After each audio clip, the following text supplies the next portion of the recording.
We are heirs, heirs of God. Welcome back to another 60-second Bible breakdown. Let's get into it. We're going to be pulling from Romans 8.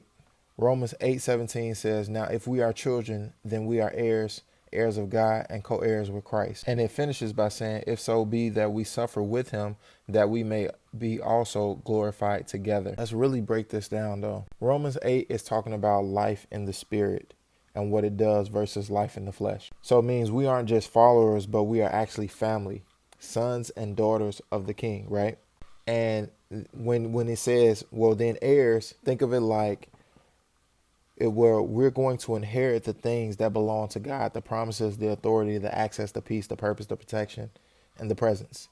If so be that we suffer with him to share in Christ's glory, we must also share his suffering, right? The rejection, the testing, the spiritual warfare, the pressure. Like a lot of us have seen those things in certain seasons of our life. I know I have. But any struggles that we have, its struggle tends to be, and what I've been reading lately as I'm going through the Bible, that struggle is in correlation with proof that you have a connection and that you're not a failure. So what we endure for Christ now leads to glory later, both spiritually and internally. Romans 8:17 hits home for me, because when we walking by the Spirit, doing business God's way, and staying in alignment, refusing to compromise, a lot of times you feel left out. Like as one of the only entrepreneurs in my family, I felt left out, overlooked at times.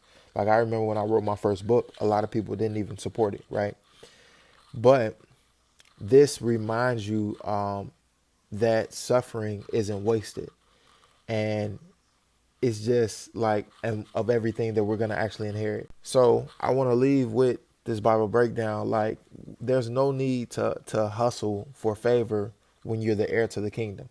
We're not suffering for nothing. Like you're not going through this season for nothing, or a tough season. You didn't go through it for nothing, but you're being positioned for glory. I spent so much time on Romans 8:17 because it really hit home. But here are some others that you can check out. Is Romans 8:6 through 8:10, and this is just a precursor to the concept of being spiritually minded versus being having a mindset within the flesh. And I want you to keep in mind that having a mindset of fear, ego, and pride is fleshly. And so like Romans 8:7 talks about the mindset that fights against God and refuses to be led. And that is the mindset of flesh.